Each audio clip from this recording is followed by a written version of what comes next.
Can you be replaced? Everybody can be replaced. There's no such thing as an indispensable person. There was a poem written on that one time about the indispensable man. It says, put your arm in a bucket of water, stick it in up to the wrist, pull it out in the hole that remains is just how much you'll be missed.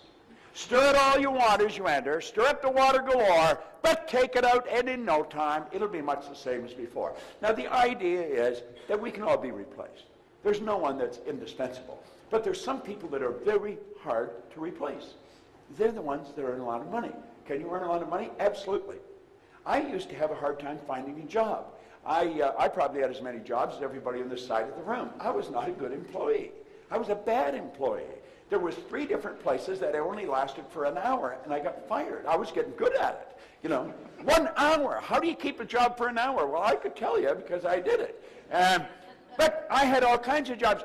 And then at 26, bang, like that, something happened in my head.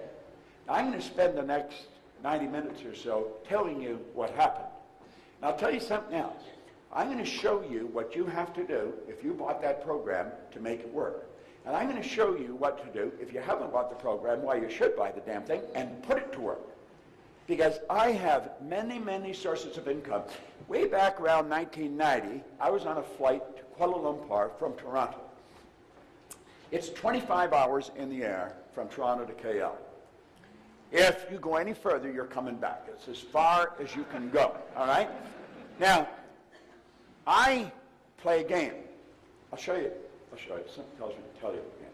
I carry this little calculator. This has got lots of miles on it.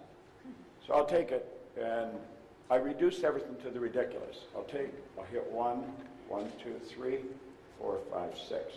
Now I got a million, right? 1 with 6 zeros. Now a million, it seems like a pretty big number to most people. It does to me.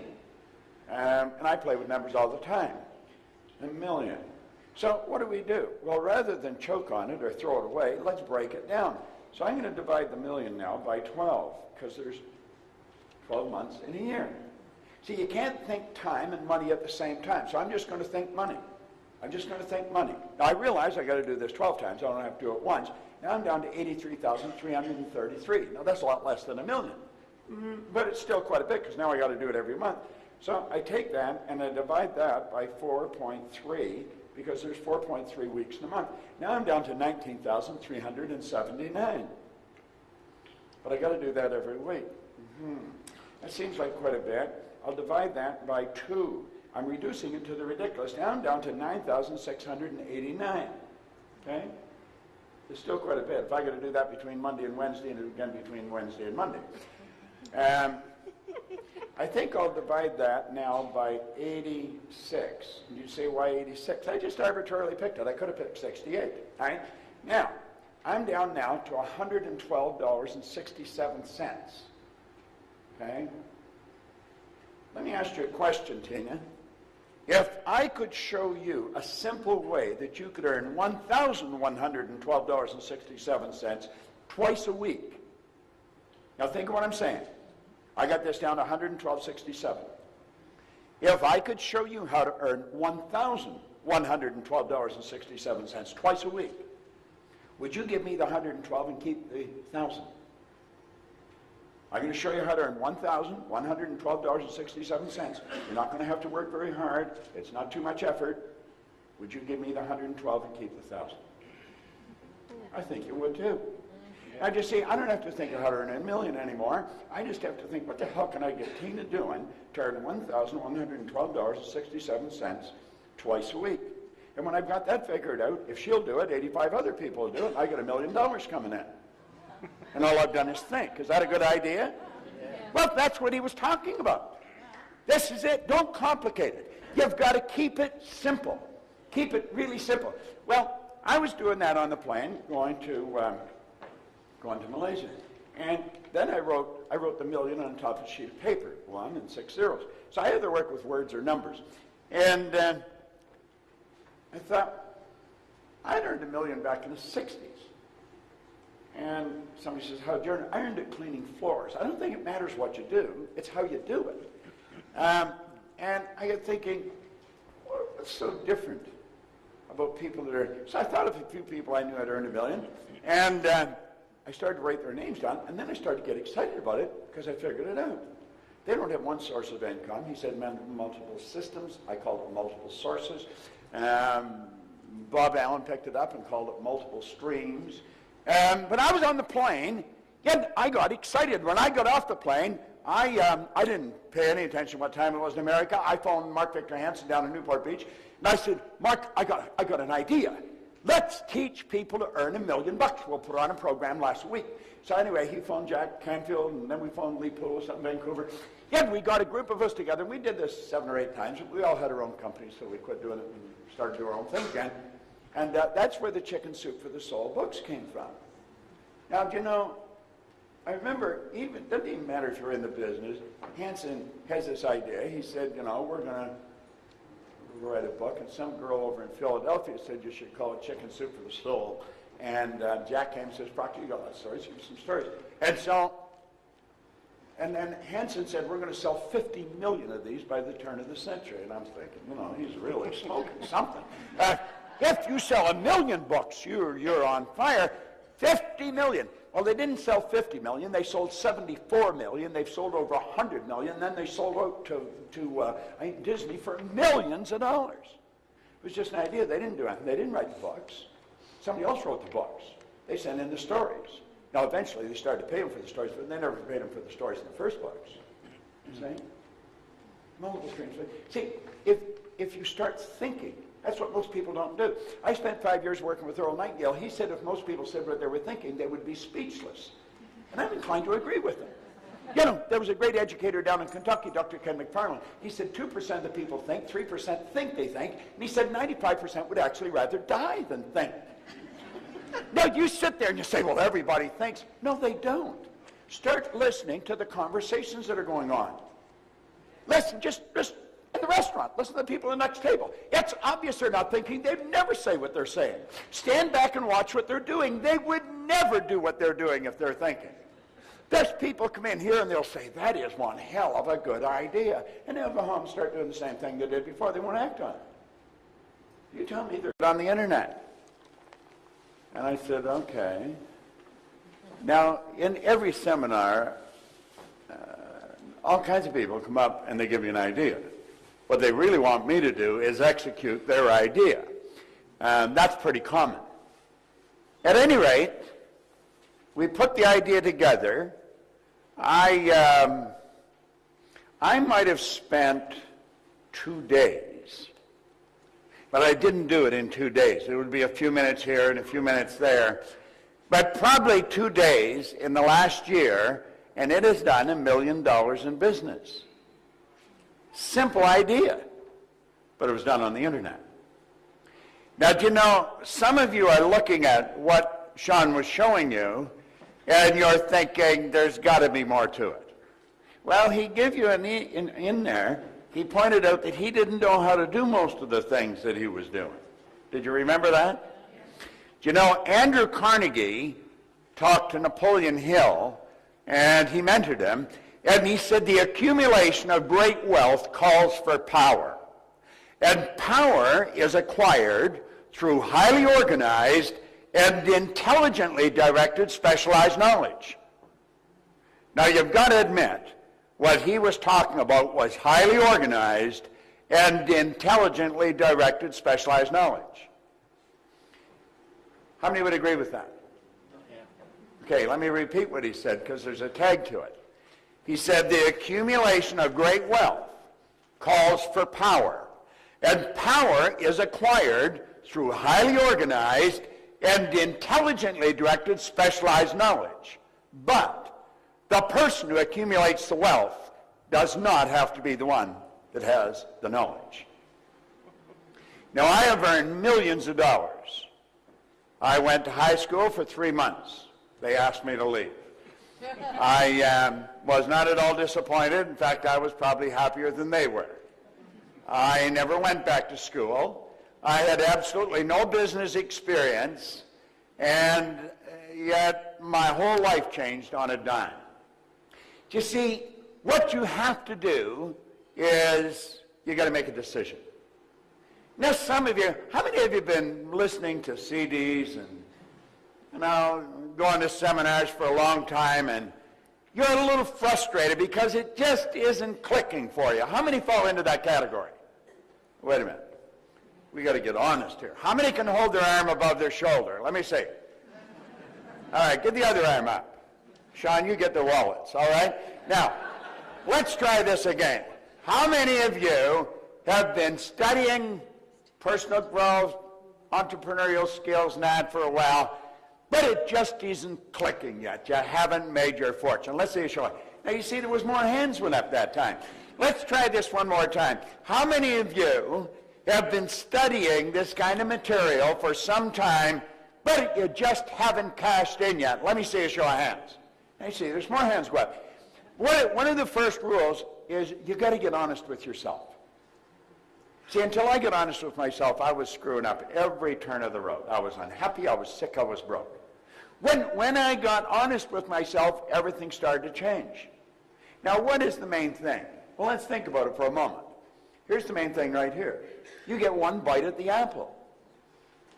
Now, I've studied reincarnation probably as much as anybody, but I haven't anybody prove to me that they're back for the 21st trip. So far as we know, this is it. We get one life, and it's about lifestyle. And most people are not living the way they really want to live. It's about contribution. The people that get the most are the ones that give the most. Sandy Gallagher and I were up at Cy Ranch. Are you familiar with Cy Seminars, Sean? We were up at Cy Ranch. They have a series of seminars that are quite extraordinary, really. They have basic, which is 4 days. Then they have Psi 7, that's 7 days, that's done at a ranch. The basic's done around different countries and places. And then they have men's leadership, women's leadership. That's 10 days. It's done men separate from the women. And then they have, for the graduates, they have what's called Principia. And they do that each year. Now, I've been with them since they started to do Principia, so I go there every year for Principia. I was up there with Michael Beckwith and Ricky, who started the morning I left, from the Secret. Let's see, Debbie Ford was there working the same day I was working there. She's the one, the dark side of the light chasers. And she's got the new movie out, Shadow, brilliant gal. But they did something extraordinary. And they do things that are extraordinary at Psi. Psi seminars are, they're pretty old seminars. They've been around a long time. And they had 650 people on the ranch. It was about a 2,000-acre ranch up at Clear Lake Oaks, California. And on Tuesday night, they had school buses come and pick up 650 people. Now, there was doctors and lawyers and secretaries and truck drivers. I mean, just the greatest collection of people you ever saw, and they come from all over the world. They're from Korea, Australia, Europe, Israel. And the bus took them all to a dirt field in a very poor area. And this dirt field was where kids played soccer. I mean, it was dusty, dirty. It was a dirty place. And now a soccer field's a pretty big field. 2 hours and 16 minutes later, that field was sodded. The lady that owns Psi Seminars, Jane Wilhite, she strategized the whole deal, and it was phenomenal watching this happen. It's on film, and I'll give you an opportunity to watch the film. I'll tell you later how you can do this, and a letter about it, because the next day there was a big write-up in the newspaper.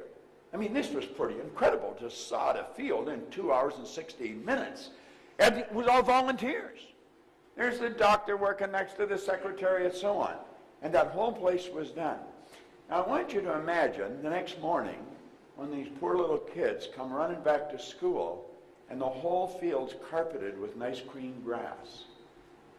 Do that's going to impress them. They're going to remember that for as long as they live. That'll never leave their mind. And then it's impacted everybody in that neighborhood. Everybody that read the paper. Here I am in Dublin, Ireland, not a week later, and I'm telling you about it. You're going to go tell somebody. And it was all because a lady marshaled the minds of 650 people and got them all to make a contribution. Now, the people that benefited most from this were the ones that were laying the sod. They had a phenomenal time. They had big speakers going and all kinds of jazzy music going on. I mean, it was incredible. Yeah, and I was talking to them when I was working with them the next day, you know, and the satisfaction they got out of this. You couldn't have bought the feeling that they got. So you see, it's not just about lifestyle, it's also about our contribution. It's really about how we spend our days. What did John say work was? It was bad. I mean, who wants to work? Do you know that working is the very worst way to earn money? It is. I'm not exaggerating. That's not just a cute line. Napoleon Hill said, if you are one of those people who believe that hard work and honesty alone will bring riches, perish the thought, because it's not true. He said, riches come, if they come at all, in response to definite demands, based upon the application of definite principles, and not by chance or luck. That's what John was talking about. That's exactly. Now, he said it many different ways, and he come at you all kinds of different angles, lots of slides, but that's exactly what he was talking about. Now, there's a law of compensation, and that law is very clear. It's very clear, and most people never learn it. 1% of our population earns 96% of all the money that's being earned. It is absolutely absurd when you look at it. Yet, if a person wasn't familiar, they'd say, well, I don't believe that. Well, don't believe it. It's still true. Most of what we do believe is not true. We believe that you should go to work to earn money. That is the very worst way to earn money. You should go to work for satisfaction. You provide service to earn money. Now think of this for a moment.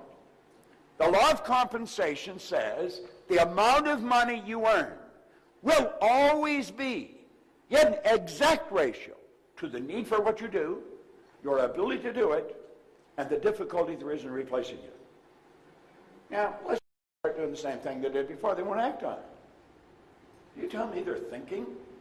See, the truth is most people, until I was 26, I don't think I originated one thought. Now you say, well, everybody thinks. No.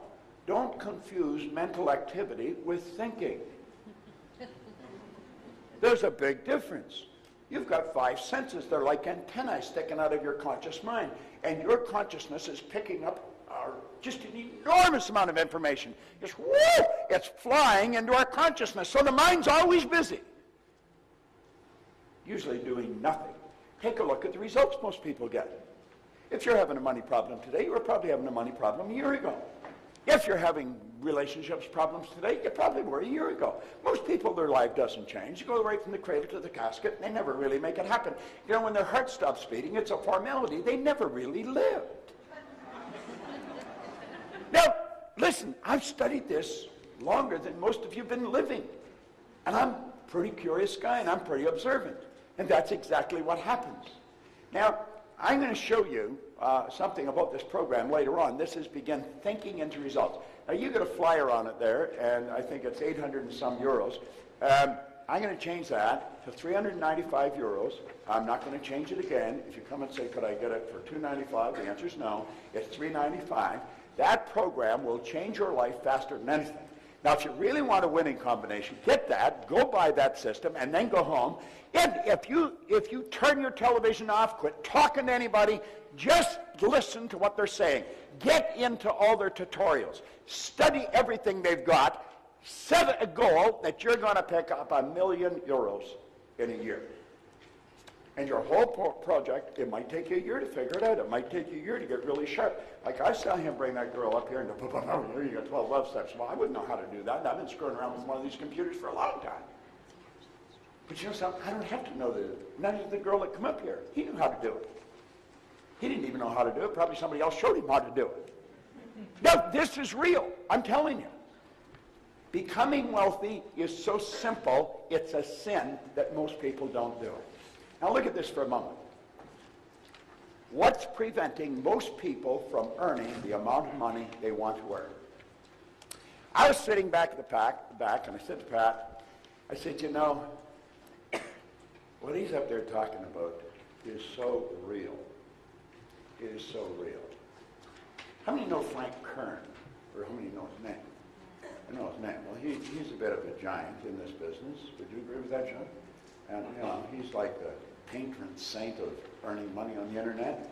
But, if you go talk to Frank, I'm going to tell you something. He will tell you long before he started to make money on the internet, he had to work on Frank. Just an ordinary guy from an ordinary background, but he started to understand himself. I was just an ordinary guy, no formal education, no business experience. Things changed. Now that happens to people, but it's rare that it happens. And when it does happen, most people just sit back and they really enjoy it. I was so shocked with what happened that I wasn't content with enjoying it. I want to know what happened to me.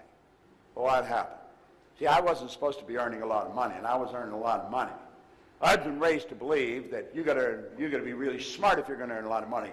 And I knew I wasn't very smart, but I was earning a lot of money. So I thought that can't be true. Then I was raised to believe if you don't go to school, you'll never do well in business. Well, I hadn't gone to school. I had a company that was operating in Toronto, Montreal, Boston, Cleveland, Atlanta, London, England. Presently, I have a company that's operating in 47 different countries. And I've never been to school. I thank God sometimes I didn't go. Now, I'm not against going to school. I sent all my kids to school. I said, as long as you go, I'll pay. I thought one was never going to quit. But, you see, most of what we've been taught is not accurate. Then we're raised to believe that we're different. We're not different at all. We only look different. Do you know that every person in this room has exactly the same potential? There's only one mind. There's not a few hundred minds in this room. One mind, a few hundred expressions of it. My brother lives in Southern California. I live in Toronto. My office is in Phoenix, and I hardly work in either one of those places. But I'll phone him maybe on a nice day in the summer, and he'll say, what are you doing? I said, I'm just sitting up by the pool reading. I said, what are you doing? He said, I'm doing the same thing. I said, what's it like there? He said, it's a beautiful sunny day. I said, what's it like there? I said, a beautiful sunny day. We're 3,000 miles apart. We're sitting in the same sun. Only one sun. You can enjoy it here in Dublin. I can enjoy it in Toronto. You probably don't enjoy it here as often as I do in Toronto. I mean, but what the hell? You choose to live here. It's your own choice. So don't act like you're a victim. Get the hell out from under the cloud, Well, think about this for a moment, though. You see, this is so basic. Why do people not earn the amount of money they want to live the way they choose? Well, I'm going to tell you. I'm going to explain why they don't. Then I'm going to explain how this happens. And then I'm going to tell you how to change it. And if you really pay attention, and if you're prepared to go to the edge and let go, step out, I guarantee you, your life will change. I can guarantee it as sure as it's going to get darker tonight. Now, I can't do it for you. Pogo says, we have seen the enemy. They are us. We got to do it ourselves. Okay? Now, look at this. We got to do it ourselves. Okay? Now, look at it. Money problems are not outside. They are inside. And they rob us of the lifestyle we deserve. Paradigms are the problem. Now you'll find all kinds of people say, well, that's not really the problem. Look, I teach mental health to psychiatrists. If you go on our website, Dr. John Mike, who is a leading psychiatrist in America, out of Florida, he said I taught him more about the mind in 1 year than he had learned in 4 years of medical school, 5 years of psychiatric training. We were down at the breakfast this morning, a couple of people, I told them from the opposite side of the table exactly what they were like. Was I accurate or not? I hit it right on the money, didn't I? You see, you hide nothing. Everything that's going on the inside shows on the outside. I could read your personality walking by you in the hall. And I know exactly what you're like. I know exactly how to sell you. Should I sell you fast and emotional, or should I take my time with lots of facts and figures? How do you learn that? Well, you develop the awareness. You develop the awareness. Most people are programmed never to do that. Now think about this for a moment. This is so basic and it's so simple. Most people say they understand paradigms. However, their income and lifestyle state otherwise. If a person understood what's causing them to have the same problem over and over and over again, unless they were completely idiots, they would change it. Yes, see, we're not idiots. But we still have the same problem over and over and over. Why? We don't know why. Do you know, I went into the Prudential of America. It's the largest insurance company in the world. The largest insurance company, or was at that time. They spent millions on training. They did not know why their top people were their top people. Now, I looked at them and I said, I can tell you exactly why they're their top people. And I can show you how to get the other people to do what they're doing. Naturally, they listened to me, even if they thought I was nuts. There was an outside chance maybe I knew what I was talking about. And the truth is, I did know what I was talking about, and their sales went up by hundreds of millions of dollars. In fact, there's a retired VP that works for our company now, Paul Hutsey. He said, Bob, I think you raised the sales there over $1 billion. And all I did was teach the people why they're doing what they're doing and how to change it. And sales, whoo! I've gone into schools where there's kids that are struggling. Some of you have kids that are struggling with grades in school. How many got a kid that's struggling with grades in school? Let me see a show of hands. Everybody's got really intelligent kids here. Well, you know, I can show you why, and the reason they're telling you is not the right reason at all. They'll tell you it's IQ, it's this or that. It's paradigms. If a kid has a problem, let's say in mathematics, what do? We cram. Get in, cut off TV, no girls, no boys, no nothing. Just study. And they go to school and they have a test and the marks improve. Heat's taken off, they give the TV back, the girlfriends, the boyfriends, and whoop, numbers go right back down again. You see, what they did was just force it up, but it come back down. Because there's an inner thermostat here controlling it. It's called a paradigm. So we see that change. I've gone into state prisons in Canada. I've gone into maximum security, Kingston Penitentiary. I've had them take and tear up the parole. First of all, I had them parole people to me that were never going to leave the place. One of them, the warden called a mad dog. His name's Joe Gardner. He's gone now, and he gave me permission to tell the story. But they let him out in special parole to me. I hired him. He was the best employee I ever had. He was required to talk to the city police every week in Toronto and the Mounties. It's like the national police or federal police every month. Not allowed to leave the city. I got them to tear up his parole, give him back his passport so he could move to England and open up the office with me. So I've gone into companies, I've gone into schools, I've gone into prisons. There isn't anywhere where this doesn't work. And I'm going to tell you something. It's got nothing to do with your intellect. Nothing. You may think you're not that sharp, it'll work. You may think you're really smart, it'll still work.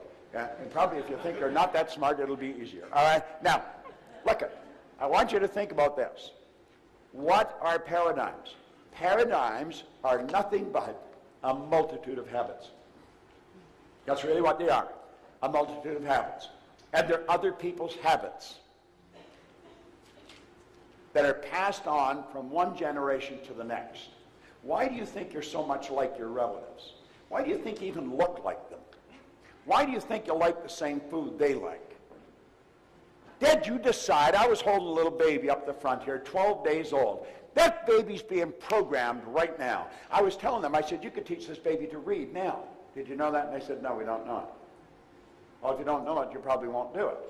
Could you do it? Yeah. You can teach that baby multiple languages. That baby's a linguistic genius at 12 days old. Most people don't know that, so they don't do it. You see, we live in absolute ignorance. We'll take babies at night and we bund them all up tight. We want them to keep warm. Let me tell you something. Where there's no physical movement, there's no neurological development. We're slowing the kid down. We put them in a crib and we put the cover so tight we don't want them to move. We want them to get warm. What we should do is turn the temperature up in the house. We'd be uncomfortable. The baby'd be comfortable. Put them in a track on the floor around your mattress, and they'll start crawling right from birth. A baby that doesn't crawl has difficulty reading. There's so many things that we don't know. And we're raising kids the same way we were raised. Why? Because we're programmed to do that. You see? And so we get all kinds of really crazy ideas going on in our mind. We've got to change them. Our programming is much like our relatives. The odds of us being really different than our parents are pretty slim. Can we be as different as day and night? But we've got to make the choice, and then we've got to do the work. Now look, paradigms shape your logic. Paradigms definitely shape your logic. I'll give you something else. Do you know that all the geniuses are dead? That's right, they're all dead. When they're alive, they're crazy. I want you to imagine that it's around 1902, and we live in Dayton, Ohio. You live on one side of the rights, I live on the other side of the rights. Now, the Wrights have two boys that fix bicycles. And what are they going to do? They're going to fly. Yet, so we'd be having dinner, and we'd be saying, I'm telling you, those kids are going to kill themselves. Then when they got the plane off the ground, people said, well, they're only up there for 12 seconds. Wilbur said to Orville, we not only got up there, we kept the damn thing up there for 12 seconds. How about the world? For years we believed it was flat. I mean, it's the only logical explanation there is. I mean, how would people live on the side of it? Forget the bottom. Think about it for a moment. That's logic. It's illogical for you to believe that like that, by following some simple instructions, you could earn more money every day than your parents might have earned every month. It's hard to buy into the idea that you could actually change your income where you start earning every month what you've been earning every year. I was on a program in Lima, Peru. I flew down there. I was there for an hour and a half, got on a plane and I left. I earned more money than I would have earned on the Toronto Fire Department in 12 years. For an hour and a half. I've got to go over to Bucharest. I will earn more money at that gig in Bucharest than I would earn in 25 years on the Toronto Fire Department. That's where I was when this all started. Now think, what happened? I started to do things that were totally illogical. Totally illogical. How'd that happen? Well, for a long time I had to say I don't know, but now I do know. If you're not prepared to do things that are illogical, you're not going to go any further than you're going. Your logic has got you wired where you are. It's totally illogical for a person that's on a job for 14 years just to up and quit. Doesn't, my God, what are you going to do? I'm going to start to live. Get out of my road. Think. Do you know that our paradigms literally control how we use our time? Do you know that I'm going to start to live? Get out of my road. Think. Do you know that our paradigms literally control how we use our time? Do you know that we all get exactly the same amount of time? There's no one that gets any more time than anybody else. The hobo that's sleeping on the street, they get as much time as the industrialist that's, one of the most successful people on the planet. I remember having breakfast with Earl Nightingale one day. I mean, he was my mentor, my idol, and I eventually went to work with him. And whenever I was with him alone, I always had a half a dozen well-prepared questions. Again, we were having breakfast in downtown Chicago one day. We went down to a speaking engagement, and early in the morning, he lived downtown. He said, well, why don't we go over to, I don't know, whatever hotel it was, and have breakfast. I said, absolutely, yeah, I'd like that, Whenever I could get alone with him, I'd get alone with him. So we're sitting having breakfast this morning, and I said, Earl, now, he was the most listened to man in the history of the broadcasting industry at the time. Earl Nightingale literally started the personal development business, he and his partner Lloyd Conant, as far as we know it today in recorded fashion. And I said, Earl, how did you learn to master time management?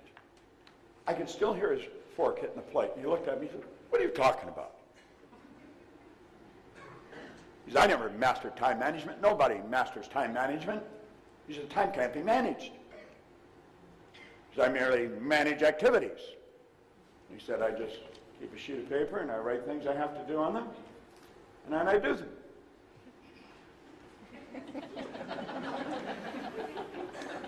I said, is that it? What the hell else would there be? That morning at breakfast, I probably learned an idea that was worth millions of dollars to me. If I have something to do, I just write it on a little sheet and I do it. Somebody asked me what I do with my spare time. I don't have any. I don't have any spare time. Andrew Carnegie was the wealthiest man in the world. He spent half his life earning money and the other half giving it away. Napoleon Hill asked him that. He said, I don't have any spare time. I don't have any free time. He says, free time, spare time is a waste of time. And he said, you only get so much. You're obligated to do everything you can with the time you've got. Do you know when you're happiest? When you're most productive. You know when you're unhappiest? When you got nothing to do. What are you doing? Nothing. No. Most people get lost watching a television set. They lose themselves in somebody else's world. We could do so much more with our time. Our paradigms control our perception. There was a lady right in the front row. She was a black lady in the seminar here just the other day. And I went up to her and I said, you probably think you're black, do you? And she looked at me like, where are you coming from? And I said, well, everybody here thinks you're black. I said, my shoes are black and you're not the color of my shoes. And I said, everybody thinks I'm white. My shirt's white and I'm not the color of my shirt. Do you know if you ever saw a white person, you'd probably get scared. Look at the white! Look at them! You would. Why do we say they're black and I'm white? We're programmed. See, we don't even see with our eyes. We see through our eyes. We see with cells of recognition in our brain. That's why two people can look at the exact same thing. One sees something the other doesn't see.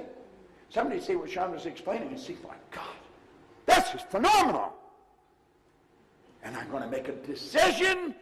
It looks more difficult than he's saying, but I'm going to master it. Next year this time, they'd have an enormous income. Somebody else is looking at it, that's interesting. They're not, but the idea is, you see. It's perception. It's how do you see. Like, this room looks totally different to you than it does to me. I see an acre of eyeballs out there. You see one guy and a bunch of screens. No, that's the way it is. We're in the same room. We're looking at, the same room, but we're seeing something totally different. Our paradigm controls our effectiveness. I am very effective today. I'm an effective person. When I'm working, I am very effective. That's not an accident. I decided to become very effective. I have studied people. I have studied why they do what they do. I have probably watched the movie Patton more times than anybody alive. George C. Scott won an Academy Award for the movie Patton, General George Patton. I watch it over and over again. And I'm not lost in the story. It's the acting. It's so phenomenal. And compare that to a sales presentation. I watched that and Lawrence of Arabia. You watch Peter O'Toole or Omar Sharif in Lawrence of Arabia, it's phenomenal. Watch Peter O'Toole on that camera. On that camel, the camera is that's close up on his face. He believes he's Lawrence. He's become Lawrence. What happened? He got a script. He read the script. He reread it. He memorized it. He studied it. He internalized it. And he became Lawrence. George C. Scott became General Patton. Well, you can learn something by watching these people. They're such consummate professionals at what they do. There's a good book, if you like to read, by The Art of Acting by Stella Adler. It's a phenomenon. I've got it in my case. I carry it with me all the time. I just keep reading it over and over again. The Art of Acting by Stella Adler. Thanks very much. Appreciate it. Stella Adler was one of the greatest acting coaches that ever lived. And Marlon Brando was one of her students. In fact, he wrote the foreword to the book. Now, both Marlon Brando and Stella Adler are gone now. Stella Adler never wrote a book. But she recorded all her classes. And a man named Kissel took her classes and turned them into a book. It's a phenomenal book. As you start studying this, you'll realize this is about living. This is about living. That's what acting is. Do you know that most people are extras in their own movie? They're not the star of their own movie. We should be the star in our own movie. We want to study this. Really study it. There's so many wonderful lessons about life. And you start to look at what you're doing, you say, how good am I at it? Am I really a pro at this? You're supposed to have a guy here, he was here last year, Chris Guerrero. I guess he's a friend of Sean's and mine. And Chris started to listen to what I talk about. He joined our coaching program. I met some people this morning at the breakfast that are in our. We have a 13-month coaching program. If any of you are interested, I'll show you where to go. But Chris was a pretty smart guy, but he wasn't winning. He said, he sent me a letter. He stayed in the coaching program. I think he signed up for 2 or 3 years. Each year he'd sign up again. And he sent me a letter, here maybe a year or so ago, and he said, I want you to know that I had to put 3 or 4 credit cards together to get in your coaching program. But he said, I just had my first $1 million month. Here's a guy that was earning $1 million in a month. Most people couldn't conceive of earning $1 million in 10 years. Why? It boils down to effectiveness. Chris started to learn things about himself, and he started to become more effective. Now, our paradigm controls our productivity. If your productivity translates into income, does that mean that you can only earn so much that you're trading time for dollars? No. You saw what he was showing you. Set up affiliate sites.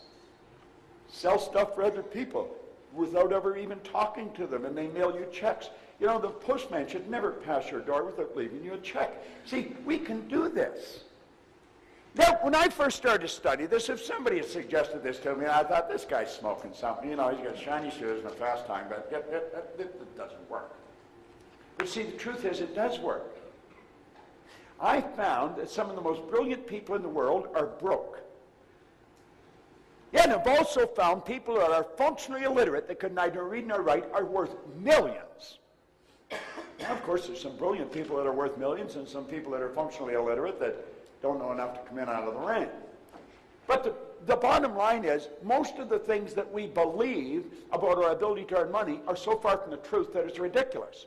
No one teaches people how to earn money. Do you know that you can go to Oxford, Harvard, Stanford? They don't teach you how to earn money. Best education in the world. Never teach you how to earn money. I'll tell you something else. Most people think they're their name. I'm not Bob Proctor. Bob Proctor is my name. I say, well, this is me. This isn't me. This is my body. You've never heard anybody say, body's not coming in today, it's sick. You never hear anybody say, I'm hand or I'm leg. It's my hand, my leg, my name. Who am I? That's interesting. Who the hell am I? See? Now think. Do you know I'm inscribed over the Ark of Apollo at Delphi for 2,000 years, over 2,000 years. There are 2 words. Know thyself. Most people go through their life and they never learn who they are. They don't know who they are. Now get this. It controls your ability to earn money. Now watch that real fast. Because when bad news hits like we're hearing now, most people lose complete control, they stop being effective, and bango, the money shrinks. And they're blaming it on the economy. I'm planning for this to be the best year I've ever had in my commercial career. I could have a bad year. I can have a good year. I rented a cruise ship. I took 3,000 people on a cruise 3 years ago. And we earned a few bucks and we had a great time. Got a lot of business. So I thought, man, I'm going to do this again. So I did it again last year. I lost $2 million. Now what I learned, don't take people on cruises. I'm not going on another cruise. Unless I just go myself, I'll buy the best cabin they've got, I'll put my feet up and really enjoy myself, and it'll be a lot less than $2 million. And I won't have to work at all. See, I was wandering into an area I knew nothing about. What we want to do is pick our niche. Then get so good at it. And understand that paradigms control our life. Now, when I say paradigm-wise, paradigms are a multitude of habits, and get this, they're other people's habits that we inherited. You can blame whoever you want for being who you are because you probably didn't do it. But understand this, they give you the best they had, they couldn't give you what they didn't have, and you are responsible for changing it. No one can change you but you. If we want to cry over what's happened in the past, go ahead. It ain't going to do you any good. You want to take it on the chin and say, I'm going to change. Can I change my paradigm? The answer is an emphatic yes. Now get this. When we know we can change the paradigm, and the paradigm's controlling our life, this is what the win is. You have hope. When I first got this, I didn't have any hope. When you have hope, you have no hope, you have no options. There's all kinds of people within walking distance of this hotel right here in Dublin that have no hope. They have absolutely no idea how they're going to even make it, let alone win. And I'm going to tell you something. They're not stupid people. They're programmed to live the way they're living, and they don't know how to change it. And they think they're stuck. I was one of those people. And I had a guy sit down with me when I was 26, and he taught me the lesson about the birds and the bees, not the ones that Mom or Dad try and tell, the real ones. And my whole world started to change. You see, I hadn't gone to school. I was earning a little bit of money and I owed a lot of money. I had no business experience. I had dumb jobs. I even had a bad attitude. I mean, there was absolutely no way that I could win. And he sat down and he showed me something. And from that day on, my life changed. I got to get something and show it to you. I never brought it there. Hold on. Where's it? There. Here it is.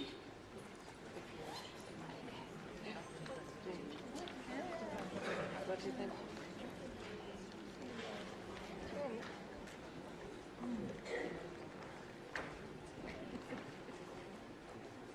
I got a big elastic around this book. And this is what he gave me. I've been reading this book, this copy, since 1963. It's literally fallen apart. This is Think and Grow Rich by Napoleon Hill. Next weekend, I will be speaking, I'm one of the speakers, at the 100th anniversary of the Napoleon Hill Foundation. Johnny Asraf, Mark Victor Hansen, there's a bunch of speakers on the program. Nick Halleck, somebody's from Melbourne. Who's from Melbourne? Somebody was from Melbourne. Nick Halleck is a guy that took one of our programs and he earned tens of millions of dollars. He just spent $30 million to become an astronaut in Russia. He's been on a little submersible down parked beside the Titanic. Very few people have ever been down there. Only 3 people can go down. It costs you a small fortune. He's been on the top of mountains, run across deserts. He wanted to find out what we are capable of doing. And he thanks me every opportunity he gets for waking him up. Well, I thank Ray every opportunity I get for waking me up, because he got me reading this book and my whole world began to change. That's when I realized I had hope. Now here's the beautiful part about hope. When you have hope, you have options. Do you know the beautiful part of this program? You should thank Pat and Donna and Gary for, in fact, let's give them a hand, because they, they're the one that put it together. Okay?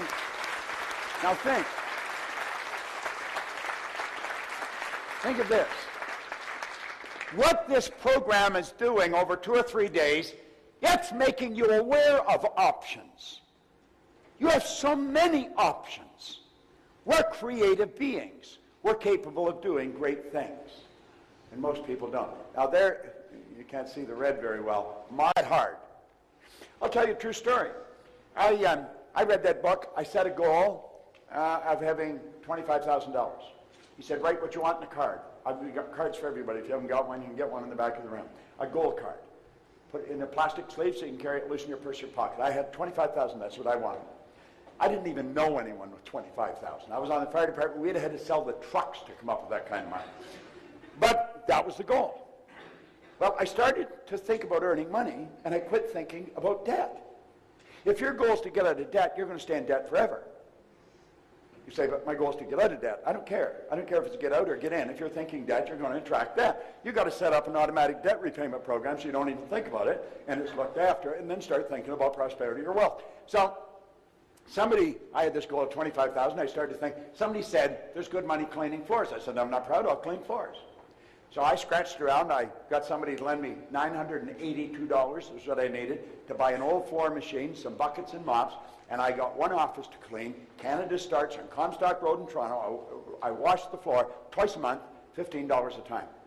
Then I got another office to clean, Kirby's Construction on Wicksteed Avenue. I got $65 a month. Now I'm up to $100. $95. Man, I thought I was dying and going to heaven. I was only earning $400 a month on my job. Pretty soon I was earning $1,000, then $2,000, then $5,000. I thought, wow. Now the chief was only earning $11,200 a year. I went past that in monthly income, and I was still afraid to quit the fire department. That's how false security's got us wired, you see. Well, at any rate, I thought the answer was work harder. One day, I woke up, and I looked up, and there's a great big cop looking at me. He was huge. Then I noticed there's lights flipping all around, and then I noticed a crowd of people. And I was scared. I was regaining consciousness. I had literally passed out from exhaustion on the street. I thought the answer was work harder. I guess people thought I had dropped dead. They phoned cops and ambulance and everybody. Well, finally, it was a scary situation. I finally regained it, and I said, I'm not going to the hospital. They had stretchers, everything there. I said, no. And I finally got away from them. But I got away, and now I wasn't very bright. But I wasn't a complete imbecile. I thought, there's something wrong with what I'm doing. I was never home. I was working night and day, and I worked to the point of exhaustion. So I got off by myself, and it was like a little voice in my head said, if you can't clean all of them, don't clean any of them. So I got all dressed up. Some people accuse me of sleeping in a suit. I wear it for a reason.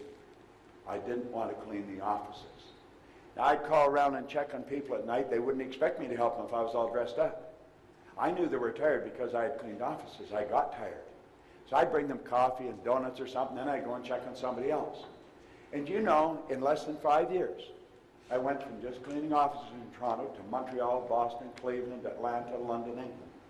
Took off like a rocket. Millions of dollars. I leveraged myself. That's exactly what he was talking to you about. Leverage yourself. That's what you can do on the internet. Now, don't let the fact that you don't know the internet scare you. It doesn't need to scare you. Anything scares you if you don't know anything about it. Understand you don't have to know all about it. There's people that will do stuff for you. I don't know hardly anything outside of what I'm doing. I've got wonderful staff of people that work with me. Now look at, he said, it's exciting as well as provocative, but it gets even better. Quantum leaps come without apparent effort. As you get into this type of thinking, your mind goes there. He said these are high velocity moves that carry you to dramatically higher performance levels without time-consuming struggles. Now look at it. He said quantum leaps seem to violate common sense utterly. The idea of moving to a higher orbit and skipping several rungs on the achievement ladder in the process strikes people as far-fetched, maybe even outrageous. Some of what Sean was talking to you about, some of you, it's outrageous. We could never do that. These people are different. No. They're ordinary people that are doing things different. And then he says, after the fact, quantum leaps may be viewed as practical, sensible, even obvious moves. But they typically do not come to you as obvious moves at the moment. Usually, it's in retrospect that you perceive their hidden logic and elegance. I got to repeat that. I love that line. In fact, when I was talking to him on the phone, I said, I've got to compliment you on your command of the English language. I said, you got such a wonderful vocabulary. And I had the book right in front of me. It was on my desk all the time. And I said, this is a line I love. Usually, it's in retrospect that you perceive their hidden logic and elegance. Invariably, quantum leaps are not complex or intricate maneuvers. They tend to be simple, energy efficient, and time-saving. Well, as I look back at the cleaning, when I went from passing out on the street to operating in 7 different cities in 3 countries, it was just an ordinary move. Now, if somebody had told me just before I passed out in the street that, hell, Bob, you won't even have to work as hard and you could be doing it in Toronto, Montreal, Boston, I said, they're out of their mind. But they weren't out of their mind at all. You see, this book literally changed my whole life. Without question. Now, there's a lot of people read this book and nothing's happened to them. I tell people, tell me that they've got the book, but nothing's happened. But I read this in 1961, and my whole life changed. Here's the idea that stuck in my mind. And this is the idea you want to stick in your mind. How many of you, forget that idea for a second, just listen to me for a moment. How many of you, at some point during Sean's presentation, thought, man, this is really something? How many thought that at some point? Everybody. It is something. It really is. That's what this book did for me. I saw something in it. And I thought, wow, this idea stuck in my mind. He said, any idea. The idea that you were thinking about doing. You saw yourself doing something. He said, any idea that's held in the mind, that's emphasized, that's either feared or revered, goes both ways. Begins at once to clothe itself in the most convenient and appropriate form available. See, if you can build the idea and hold the idea, you can do it. You've got a higher faculty that I'll talk about a little later. It's called the will. The will takes precedent over all these reasons why you can't win. When John Kennedy was President of the United States, and he asked Dr. Wernher von Braun what it would take to build a rocket that would carry a person to the moon and bring him back safely to Earth, von Braun didn't go on about all the scientists they'd need and all the money they'd need. He answered him in 5 words: the will to do it. This is exactly what he's saying. If you will lock into that idea, and if you have to borrow the money from your grandmother, do it and get into the idea. Set up multiple sources of income. I don't even know how many sources of income I got. I'm not interested. I treat it like a game. It's just something that I do. I do it because it's fun. All right? He said, any idea that is held in the mind, that's emphasized, that's either feared or revered, will begin at once to clothe itself in the most convenient and appropriate form available. Well, Ray Stanford sat down with me with that book, and he put an R on a sheet of paper. Then he put 3 letters down beside it, and he said, Bob, let this represent happiness, health, and wealth. Then he asked me if I thought he was a happy guy. I said, yeah, he seemed pretty happy to me. He said, have you ever seen me sick? And I had to admit I hadn't. He said, have you ever seen me when I was broke? And I had to admit I hadn't. Well, he said, you've got to be one of the most miserable people I've ever met. And I was. I was a very unhappy human being. And I had been unhappy, I think always. Now, that didn't mean I didn't have periods of fun. I had fun, but fun is very short-lived and it's very shallow. Happiness is something long-lasting and it runs very deep. There's an enormous difference in the two. So I had fun off and on, but I had always been a pretty unhappy human being. And he said, you're always sick. Now, I said, you don't have a terminal illness or anything, but you've always got a cold or a headache or something. Yeah, and he said, you're always broke. And he said, I want you to know something. This stuff can't talk, but it can hear. Yet if you call it, it'll come. Well, he had my attention. I thought, my God, yes, that's right. You know, I was ready to get a blowhorn and yell for it. Well, you see, I was earning 4 and I owed 6. So what he said was appealing, but I couldn't relate to it. My paradigm wouldn't even permit me to imagine myself where he was taking me. Now, this guy was very emphatic. I am very emphatic about this information. You may not agree with me. You may not believe what I'm telling you, but you know I believe it. Well, that's where I was at with him. I didn't really believe that I could do what he was saying, but I believe he believed I could. Yet he said, as long as you'll do what I tell you, I'll help you. I was telling the people at breakfast this morning, I got a rule in coaching. If you don't do what I tell you, I quit talking to you. And there's no refunds. That's the deal. And we go into that deal right at the start. Otherwise, I'm wasting your time, you're wasting my time, we're wasting our time. That doesn't make sense. You see? Well, that was where I learned it. He said, as long as you do what I tell you, I'll help you. Yeah, and I had such confidence in him. I believe he believed in me. Yet he said, your way's not working. Why don't you try mine? Within a year, my income had gone to $175,000. Then it went over $1 million. I think earning money is probably one of the simplest things I've ever learned to do. I think it was easier than learning how to drive a car. It was a lot easier than learning how to build a PowerPoint slide. Oh yeah, no, it really was. You see? But I learned how to do it. Now here's my contention. If I could learn how to do it, anybody in this room could learn how to do it. Now, you see me standing here, I'm fairly articulate, and I'm quite comfortable in front of an audience. I used to be very shy, quiet, withdrawn person. I couldn't even stand up and ask a question in a group. And so he'd be looking at me, he's well dressed, he earns all kinds of money, he's totally relaxed. You know, he's different than me. No. I'm no different than you. I may appear to be different. But I'm going to tell you something.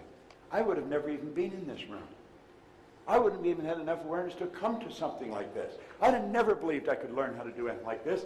If this guy hadn't lived next door to the fire hall, if he hadn't seen something in me that I couldn't see, and then he had a desire to teach it to me. Somebody was asking me this morning, I said I wanted to go and meet Earl Nightingale to find out what made him tick. He said, what makes you tick? That's what makes me tick. I've got an insatiable desire for you to get what I'm giving you here. I want you to understand this. I want you to know that like that you can change your life. It's simply a decision. I was listening to Pat yesterday, and he said something right at the start of his meeting. You've got to be careful. People are going to get angry with you. People are going to accuse you of all kinds of things because you're leaving them. They don't want you to leave. Understand this for a moment. There's a certain social circle around you. There's people that you hang out with. They're your friends, your relatives, neighbors. Here's a rule. Mike Bosch taught me this. He started Federal Express with Fred Smith. He said, people don't resist change. He said, people resist being changed. That's a very significant point. I used to think people resist change. They don't resist change. People resist being changed. Well, you see, when you start on your path, and you're going to build the business or build businesses, you're going to change you, you're going to leave them. Oh, it isn't a quick divorce, but you're going to drift away. You're not going to have the time to sit and talk about nothing anymore. You've got more important stuff going on in your head. They don't want you to leave. You are forcing them to adapt to your absence, and they're fighting it. Now, it's a bit of a paradox because if you wired them up with a polygraph and said, do you want Harry or Betty to win? They'd say, of course we want them to win. But if you got into their emotional mind, we don't want them to leave. They won't talk to us. I hardly ever see them anymore. They got that great big car. Who do they think they are?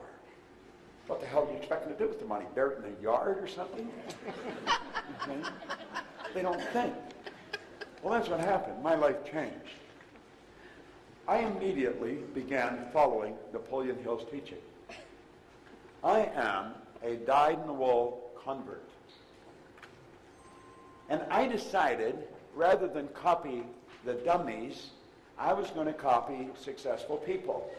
I remember one day, I walked into a bar, and I picked up a drink, and I looked at it, and I looked around, and I thought, they're all bums in here.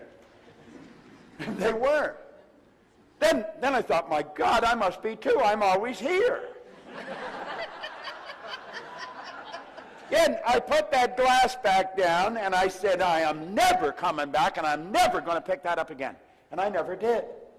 That was a long time ago. And you know, none of those guys have phoned to see if I was ill.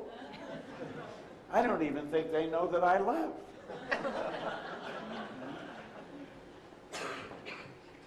In Maplewood Lane in Glenview, Illinois, when I decided to leave Nightingale Conant and build a business, and I had a pen and a pad, and that's all I had. But I had an awareness of what I could do. And I made up my mind I'd build a business that would operate all over the world, a very successful business, and we would change the lives of millions of people. Yet you just never know how far it's going to come or what's going to happen. When I attracted The Secret, it's been estimated there's 200 to 300 million people have been impacted by that. For 30-some years, I spoke to audiences from this size to thousands or 50 to 15, 20,000. But one night on Larry King, I reached more people than I had reached in 38 years.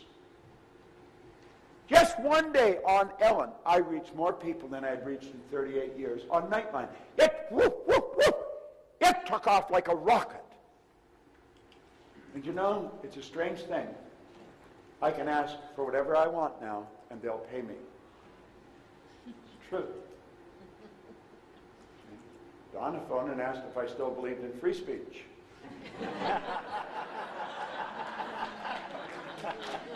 I came here because Mark Victor Hansen and Chris Guerrero phoned me from here last year, and they said, Proctor, you got to come over here. You know, so here I am. But I decided I was going to follow his vision. And you know, he had great friends. This is one of his friends. I like what Edison said. He said, if we all did the things we're really capable of doing, we would astonish ourselves. I think it's time we astonished ourselves. What do you think? Yeah. I think so. Then he said, you got to have meaningful friends. Well, here's his mastermind group. He had Edison, Ford, Firestone, Hoover. Who are your mastermind partners? I was talking to one of the people that was in, I forgot your name. Amen? Amen. Amen. Do you know what that means? Amen is translated from Aramaic. It means sealed in God. That's why when you say a prayer, it's sealed in God. All prayers are answered. It's that most people are wishing. That's what that means, sealed in God. That's a great name. Anyway, I was talking to Eamon today. He's in the second year in our coaching program. He's following Chris Guerrero's steps, I guess. And he said the mastermind group that he's in is phenomenal. You've got to get in mastermind groups. We set up mastermind groups. In fact, where I put it. I got it. No? Okay. Find it. Did I drop something? That's what I'm looking for. Where's Stephen McGowan? Well, just walk slowly up around the front of the room so they know what you look like. You're not a bad-looking guy. You shouldn't hide away back there. You sound like church. You got to get in early to get a seat at the back, don't you, Steve? All right? All right? Come over here. Now, if you want any information on our programs, or if you want somebody coaching you in one of our programs, there's a guy to do it. He has gone through our training. He's a certified consultant with our company. And if you want to, it's Steve McGowan at lifesuccessconsultants.com. Is that it? That's it. Well, Good. thank you. Go to work. All right?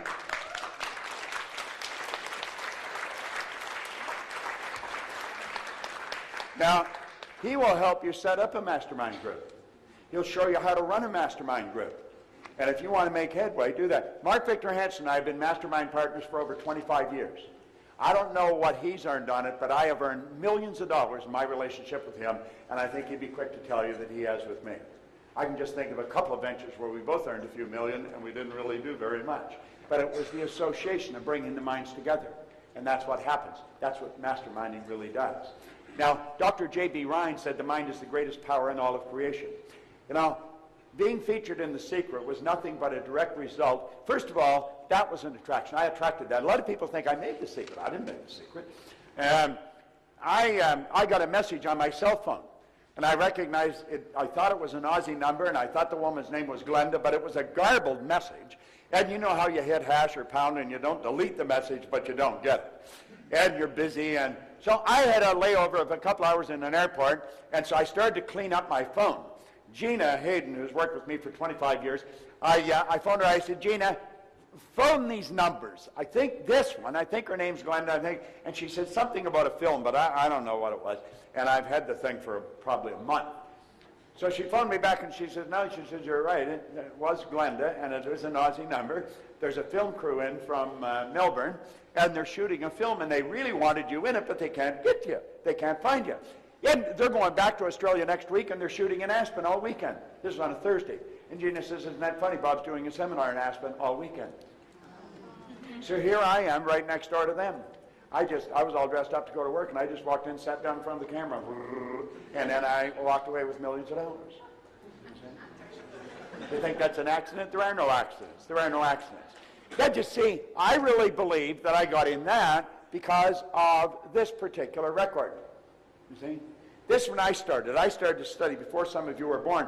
I had a battery-operated record player, and I drove around playing long-playing records. If you went to the Nightingale Corporation online, get the strangest secret record. You can still get the original record. It's on a CD now. In fact, it's in a little book. that's illustrated with the transcript, that is 40 minutes of the best philosophy you'll ever hear. I listened to that every day for a few years. Literally for a few years. I'm not exaggerating. Little did I understand that that recording was changing my life. Now there's the two men that started this industry, Lloyd Conant and Earl Nightingale. And I made up my mind I wanted to work with them. And I left a very high-paying position in my own company, left it all, and I went to Chicago, and I took a job for $18,000 a year. 5 years later, I was earning $33,000. But I was prepared to pay them to let me work there. I knew that these two people had something going on in here that very few people had, and I wanted to get as close to them as I could. I quickly worked my way through the ranks until I became VP of sales, and I had an office right beside Earl's. I got to know his secretary, Marilyn, and if Earl ordered a book, she'd get me one. If she subscribed to a magazine, she'd get me one. If he had Lowell Thomas or Eric Hoffer or somebody coming in, I would get information on them, and when they stepped out of his office, I'd step out of mine. I got 15 minutes with some of them became my friends. But I wanted to know how this guy became as effective as he became. And I knew how to do that. Study him. Do what he's doing. Most of us get our advice from the guy next door who doesn't know a damn thing about what's going on in life. Or we talk to a brother-in-law or cousin. What do you think I should do? If we really knew, he doesn't think, but he'll always give you an opinion. So I started to study with them. This is me in 1968 when I went to work with them. Isn't he cute? All right? And for 5 years, well, I've never actually stopped studying with them. Vic Conant, they're both gone now, but Vic Conant, who's the chairman, he and I are great buddies. And it was just a wonderful education. And I learned a lot. Now think of this for a moment. Your results are an expression of your own level of awareness. Now I can say this, education. Now I say effective education because there's some education that's not very effective. Effective education combined with professional coaching over a reasonable period of time will alter and expand alter the paradigm and expand a person's level of awareness. The internet came about because somebody came aware of how to do it. We're flying now because somebody came aware. We've always been able to fly. We've always been able to do the internet. I've got a little BlackBerry here. I can touch what somebody's already touched. I got a flash and red light. So there's somebody somewhere in the world that's contacting me. It doesn't matter where I am in the world. As soon as they hit send, bang, I've got it. That's like sheer magic. Do you know what else travels like that? Your thoughts. Do you know that thought waves are cosmic waves that penetrate all time and space? Do you know that thought is the most potent form of energy there is? You hit send and your email is omnipresent. Well, so are your thoughts. This is phenomenal when we start to think about it. We don't really realize what we've got going for us. And what we want to do is learn how to expand this. You sit down with Steve. Steve can blow your mind with what he knows about the mind. I think of the Tierneys. We got some young guys over here, 3 brothers. Stand up for a moment. Where are they? I see a couple of them. There's a whole 3 of them. Those 3 guys, who's the oldest? You look the youngest. What are you, 22? Yeah. And who's 19? You're 19, 21, and 22. Do you know that they've got a multi-million-dollar business that operates all over the world? They have.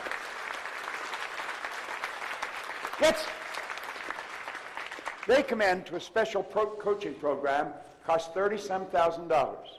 They had to fly to America to come in. And I saw them come in, 19, 20, 21. I thought, what the hell's going on? And then they showed me what they were doing. If there's anybody here looking for a super business opportunity, you want to talk to one of these young guys. I have led people to them from all over the world. They've got a phenomenal business opportunity. You could become a distributor for their company and blow your mind. You wouldn't even have to work hard. You could earn a lot of money. Am I right or wrong? Give them another hand because this story is incredible. Okay? Look at what we really want to do is forever expand our level of awareness. The thinking program that you've got there, Thinking into Results, that's exactly what that'll do. I'm going to tell you more about how it was developed and what we do with it, but this is what we want to do. We want to really continue to expand our level of awareness. And let's become aware that you and I have infinite potential. Now, I'm going to be honest with you. I don't really know what that means. I really don't know what that means. Infinite means no beginning, no end. So my potential, there's no beginning, no end to it. No one alive can even guess at what I am capable of doing. Now, if that's true of me, that's also true of you. No one, the most erudite scientist alive, cannot even guess at what you're capable of doing. Now, I can show you how to change your life on a dime, but you've got to do it. I can show you, if you want to study, how you could walk past a person and tell them, like, I know I was right on the money with you and with everybody else that I talked to. I can sit and look at you, I just walked by you and I know what's going on. You can learn to read people like a book. We've got mental faculties that can do that. You see, this physical instrument that we call a body is a molecular structure. There's a mass of molecules here and a very high speed of vibration. I want you to think. We call this Tina. No, Tina's her name, and that's Tina's body. But that's not Tina, and she's not Tina. So we have to say, what is Tina? This is a mass of energy that is so potent and powerful, you can photograph it. We've been able to photograph it since 1934. Semyon Kurlian, a Russian photographer, perfected photography. That's why we call it Kurlian photography, that can photograph the mass of energy. Well, do you know that the density and color of this energy can be photographed? But you know that you've got a mental faculty that you can pick that energy up and read it. Same with you. Like, I wouldn't want to try and get you to do it. What's your name? Eugene. Eugene? How are you? Are you with him? No. You're not with him. Well, I'd never want to get this guy to do something he didn't want to do. He's not going to do it. Now, if he told me he couldn't afford what I'm selling, I know what he's really saying is, you haven't made me want what you've got. I know this guy's got the money. He does not throw his money away. He's a good money manager. Now, you've got a very small side of you that's very quiet and shy. Hardly anybody knew that except this audience now, and you and me and God. Now, and you operate from the left hemisphere of your brain. Now, that little bit of shyness is right hemisphere, and that causes a bit of a problem. That's impulsive. The other side cuts in and says, you don't do that, don't do it. You go to make it impulsive, don't do it. When you do it, you give yourself hell for doing it. Now, when you don't do it, the other side gives you hell for not doing it. If you want somebody to look after the money, get this guy. He's very organized. He'd be a good engineer, a good accountant, a good lawyer. What do you do? Strong manager. Manager of a community center. You're a manager, okay? Strong manager. He's going to control things. If we had a committee and I was elected chairman of the committee, he'd just take over and run it. I'd say, well, he shouldn't be running it. I should be running it, you know. But he just takes over. He runs things. He's the guy. Now, I know that I'm right on the money. If I was taking him out for something to eat, I'd take him where he get his teeth into something substantial. He may not eat a lot, but he likes meat and potatoes. You see, you could give me a sandwich and I'd be happy, you know. Now, you got a real mix in your personality. God, you must drive yourself crazy. You know, like where he has that little bit of shyness, you got a lot of it, you know. But you've also got a lot of that other, so that a part of you, whoa, let's go, and there's another part, no, don't go, no, don't go. And so you got, do it, don't do it, do it, don't do it, no, don't do it. And so you always do it, don't do it. I mean, you never know what the hell you're going to do. And you know, you're in a relationship. God, there's times in that right brain side, you're a lover. Man, I just want to hold her. Then there's other times, whoa, just like, what the hell happened to you? She's as cold as an iceberg, you know. It'll be done this way. You see? That's very accurate, isn't it? Yes. Yes. It's 100% accurate. I could say, I know she's a woman and I know he's a man. You'll say, Bob, that's absolutely brilliant. Then you'll say, everybody knows she's a woman and he's a man. No, they don't.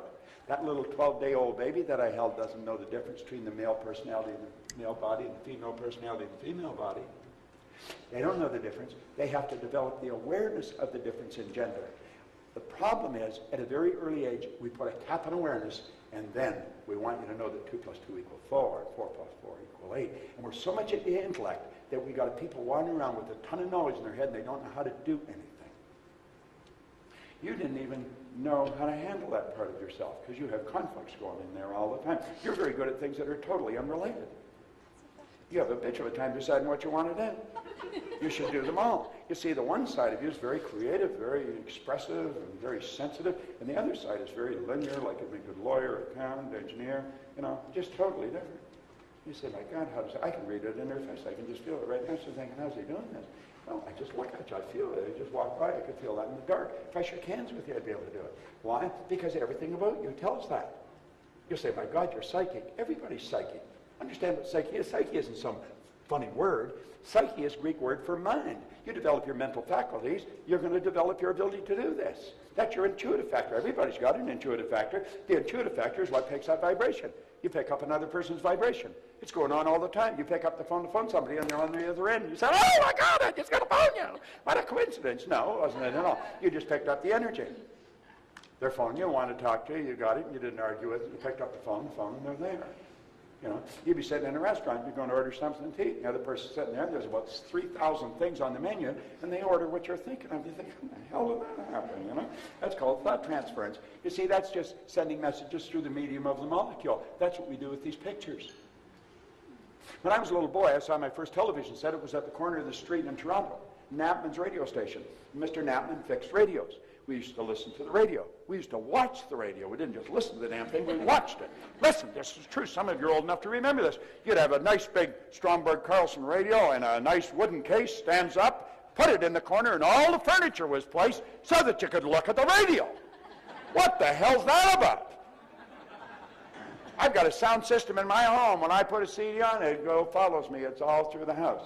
You don't have to look at it. The player's in the closet. You don't have to sit and look at it. Now think about this for a moment. How am I able to do that? Well, you develop these higher faculties. You've got infinite potential. Now think of this for a moment. You're a spiritual being.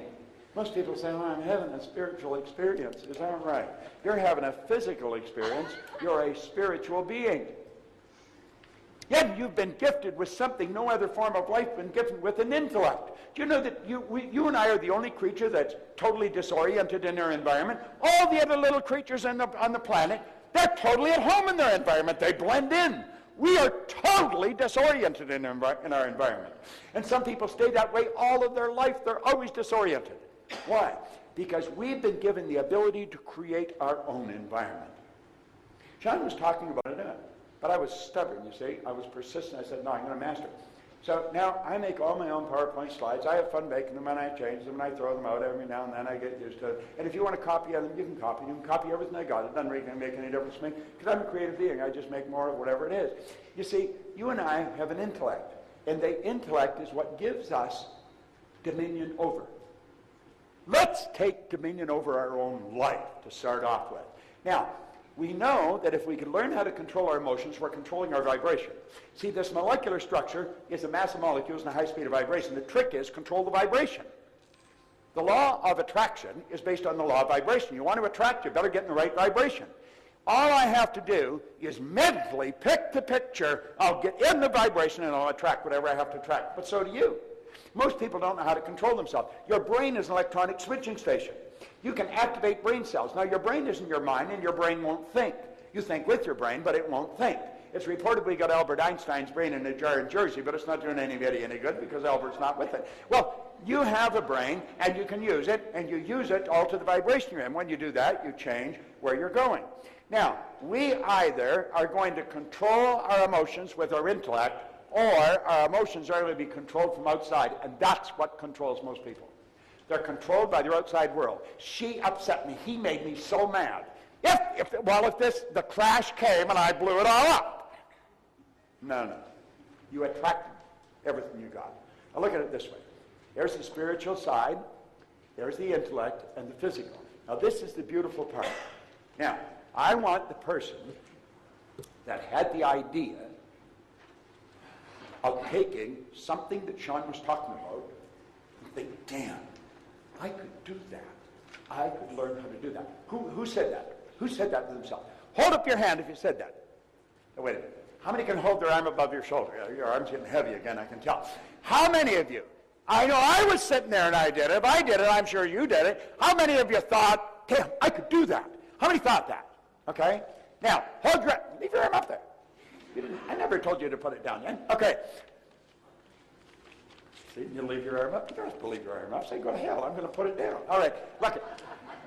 Now, what are we going to do? We're going to activate our intellect, and we're going to tap into the spiritual world. Where is spirit? Spirit's omnipresent. Spirit is 100% evenly present in all places at the same time.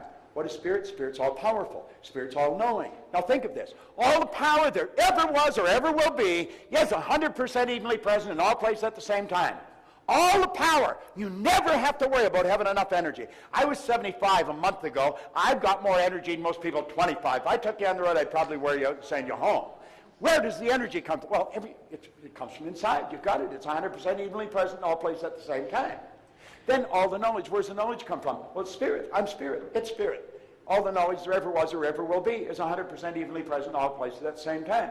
Where's thought? Thought's omnipresent. So thought must be of a spiritual nature. So what do? We activate our intellectual factor, we tap into spirit, we pull thoughts together, and we're starting to think into results. We pull these thoughts together, we take the idea that we sat there when John was talking, say, I am going to do that, and we hold that idea, and what did Carnegie say? It'll move into form through the most convenient and appropriate forms available. Now, if you don't know that, you'd go home and you'd say, you know, it was a good idea, that guy. What was his name? You know, it was a good idea. That was a good idea, you know. You should think about that sometime. Let me meet you down the pub, we'll have a beer, and we'll talk about it. After about 16 beers, oh, the idea. What was the idea? You know? Well, that's it. That's simple. Look at it. You activate your intellectual factor. Most people don't know what their intellectual factors are. Do you know what he said in here? He said an educated person is not necessarily a person with an abundance of general or specialized knowledge. An educated person is a person who has so developed their mental faculties that they can acquire anything they want or its equivalent without violating the rights of others.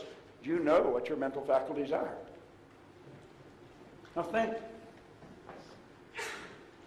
I quoted him on The Secret. Von Braun said, the natural laws of this universe are so precise that we don't have any difficulty building spaceships, we can send people to the moon, and we can time the landing with the precision of a fraction of a second. Now look at this. Two things you have to know if you're going to create wealth. You've got to know where you are, and you've got to know where you're going, and then you get off your duff, and you got to go there. We've heard that for the last 2 or 3 hours here. Well, what's the deal? Well, you'd say there's the deal there. You're going to have the goal. And maybe that's not what I'm doing. If I'm not making it happen, if I'm not earning the amount of money I earn, I don't think that's the problem at all. I think the problem's somewhere else. There's so many people stuck. Why are they stuck? It's not that they don't know what they want. They do know what they want. The problem is right here. That's where the problem is. And the problem is right there. It's paradigms. This is so basic and it's so misunderstood. So we have to know how to change this. How do we change it? We make a decision. I want to suggest that you make a decision right here, right now, that you are not going to leave this room without a firm decision on exactly what you're going to do with your life. You've got to burn the idea into your mind. Let's say, I am going to do this regardless. Now, that's what I did sitting with Ray Stanford. It was on October the 21st, 1961. I have never looked back. That's a decision you want to make. You want to make a decision that you're going to change your paradigm. Now, let me tell you about this program, because decision that you're going to change your paradigm. Now, let me tell you about this program, because this isn't like any other program we've ever made. In 2006, that lady, who doesn't look much more than a high school student there, came to a seminar in Vancouver, Washington. She had a doctorate's degree. She had a master's degree. She had graduated from university, the top ranking student in all of the United States of America in banking law. She got the Jurisprudence Award in banking. There was only go to one person, not in the university, in the entire country. She won that award. So you would say that she was a pretty sharp gal. She had a law practice where she had done $100 billion in business. She was doing bank acquisitions, negotiations. So, I mean, she's dealing in heavy-duty stuff. This is very big, heavy-duty stuff. She came to a seminar in Vancouver, Washington, and she was blown away with some of the things she was seeing, where I would read a person's personality. She thought, how are you doing that? And I was saying, anybody can do that, and she was having a difficult time believing it. And then she started to learn, all the education I got, I never learned any of this. And so she made up her mind, sitting in that seminar, that she was not only going to learn it, she was going to learn it well enough to teach it, so she could go back into those boardrooms. And she would teach the people what she had learned. Now, that was in 2006. And she went through our consulting program. She went through our coaching program. She studied every program we had. And then she came to me. I didn't really know her. I think I had seen her, but I didn't know who she was. And she came to me and she said, you built a program called You Were Born Rich. Is that right? I said, yeah. How many use that program? There's a few people here. I talked to some. It's been used all over the world. It was a high-cost thing. We spent hundreds of thousands of dollars shooting it, but we did it in 1988. And she said, why did you make it? I said, well, I had been in the business for 20 years. I'd worked with some of the largest companies in the world. We got results that were just astounding. And so I thought I'd put it together in a very organized manner, and we would sell it for training programs for companies. And she said, well, that was in 1988. She said, that's 20 years ago. Next year is 2008. What are you doing now? I said, well, I don't know. I mean, I'm a busy guy all the time. She says, I think you should make another program, and I think you should do it with me. And I remember looking at her and saying, is that right? You know? So I started to do some research. And I found out who she was. And I found out what she had accomplished. And I was impressed she even wanted to do this. And so I made up my mind, yes, I'm going to do it. And she really put this program together. Now, she used all her material, and she used me. I did not make it. She made it. I was directed. I did exactly what she said. She says, you know how you teach this? She says, yeah, put this in here. Then put this in here. There's 12 DVDs. There's a participant guide there that's second to none. It itself is worth more than the investment you'd make in the program. And this is a phenomenal program. It's designed for the most top executives you can find, but she didn't want to lose it for the kids. So it works for the kids in school as well. And it is just absolutely incredible.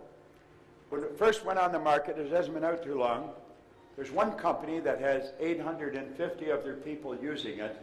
The results are astounding. They're getting results that are shocking everybody. There's another company, an electrical company in Phoenix. When they started to use it, all their executives used it. They set a 6-month sales goal they were going to test this with. They went past that goal in 30 days. The power in this is helping you understand you and how to change the paradigm, because that's where we're going now. I'm going to ask this young lady if she'd just stand up in the back of the room. I want you to give her a hand. Sandra Gallagher.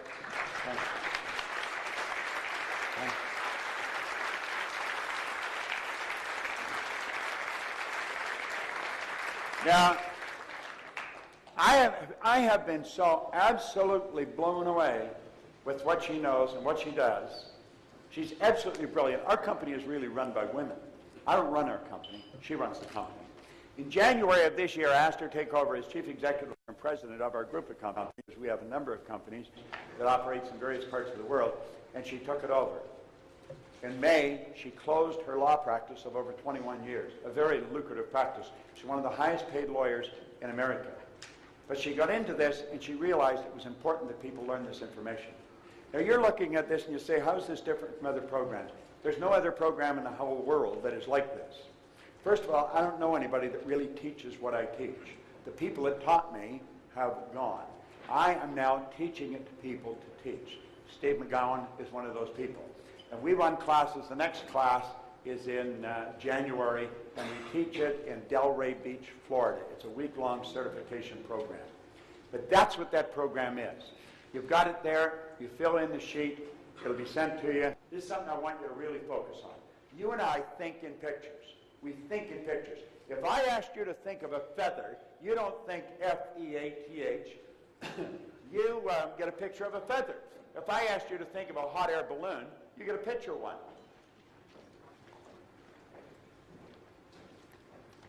Now, here's a question for you. What does your car look like? I want you to think of that for a moment. Tina, what's your car look like? What color is it?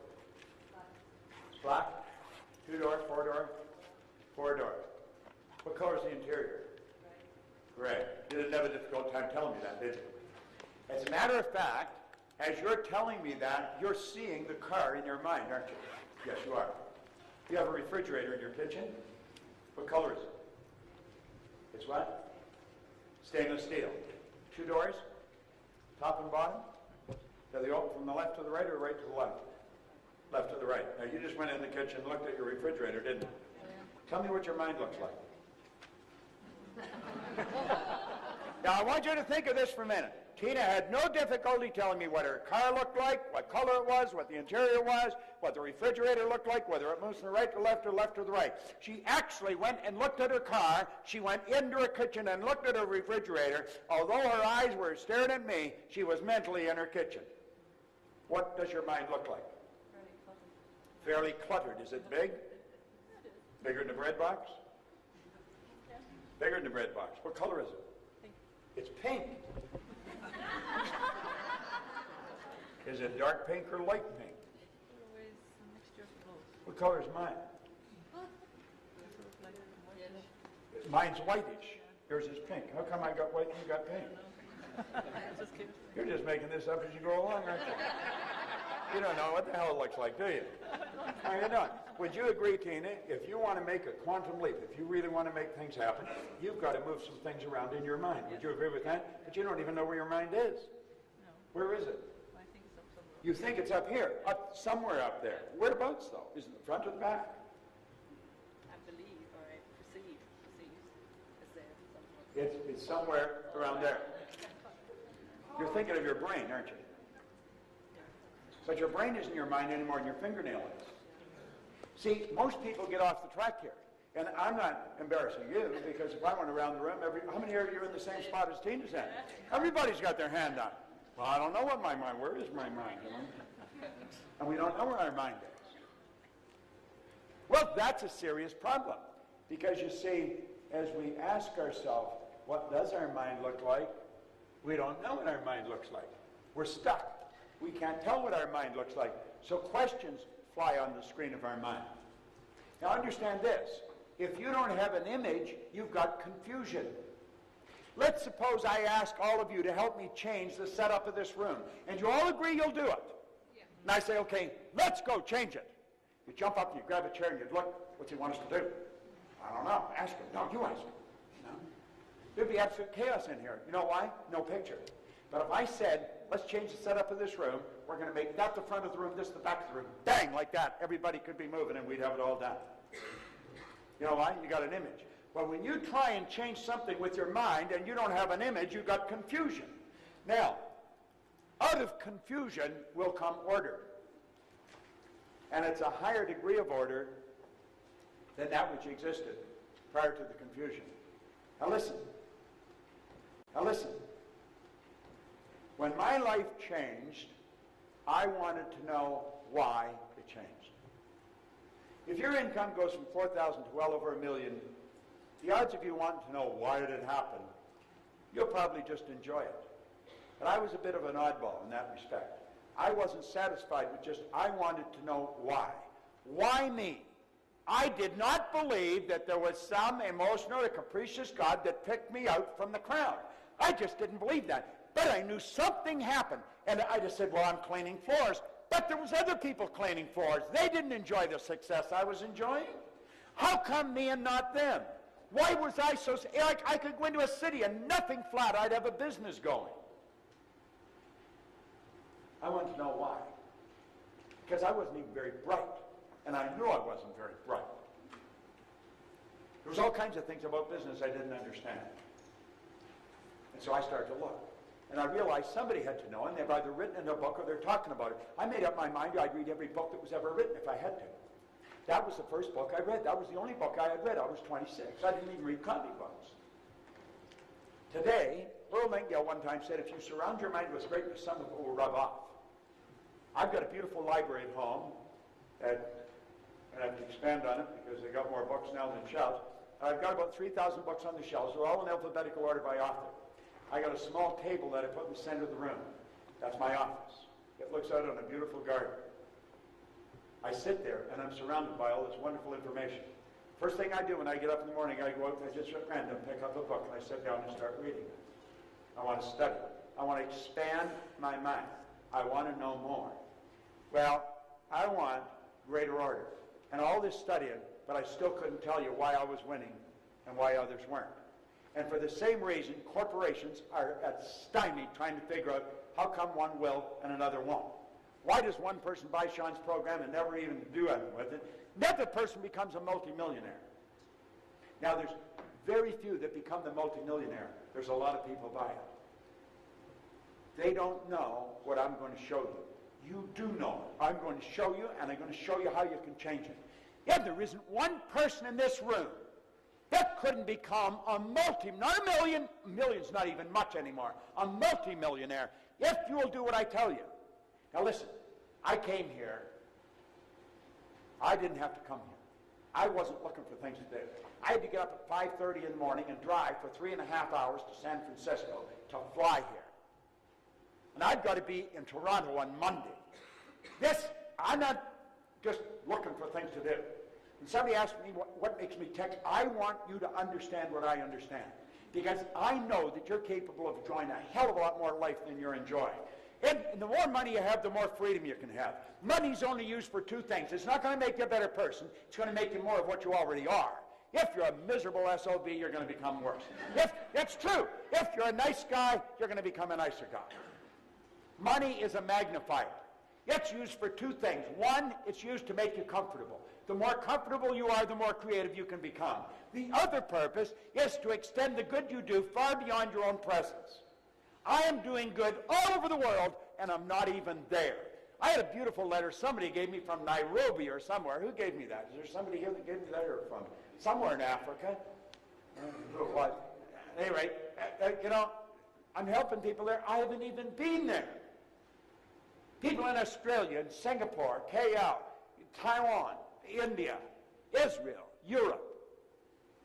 How? Because I had the money to put the programs there. Now what that does helps me earn more money so I can do it in a bigger way. You don't take the money with you, but what you are is yours forever. Now think about it. Look at here.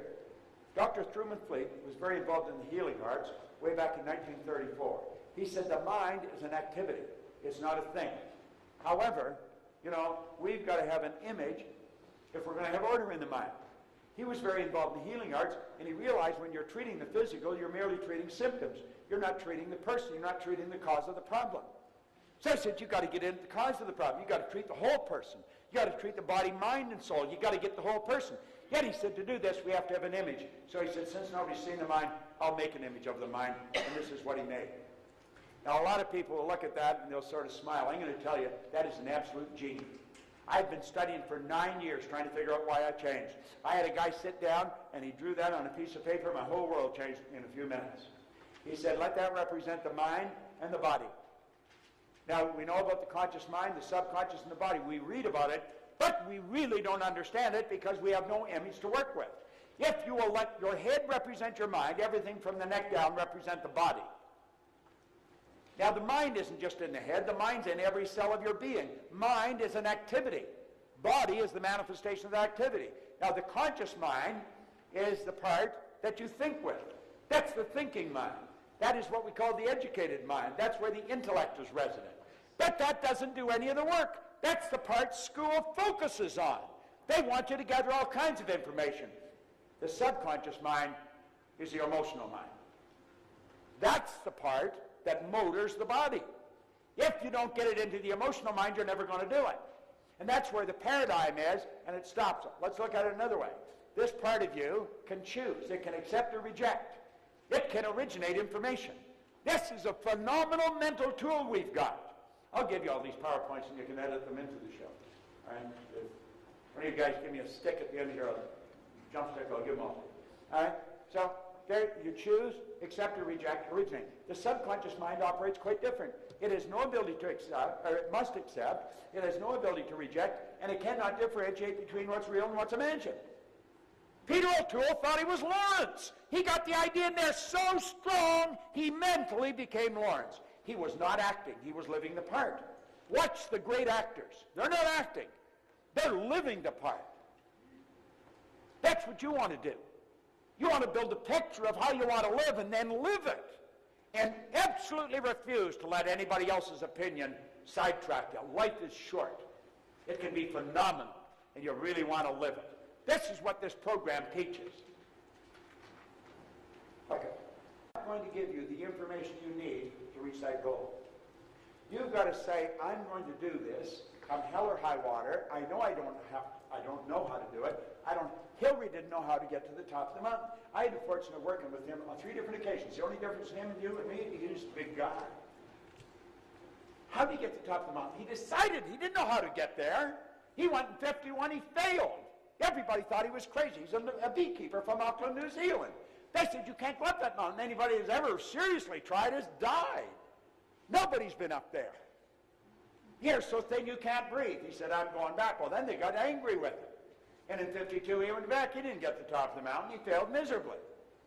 But in 1953, he knew if he could see himself on the top of the mountain, he could get to the top of the mountain. He and Tenzing Norgay stood on the top of Mount Everest. There's been over 1,000 people do it since then. But he broke through. Look, when you say, I'm going to do it, and you make the decision, you don't have to know how, you will start to attract the thoughts and things that you need to do it. That's how you attract it.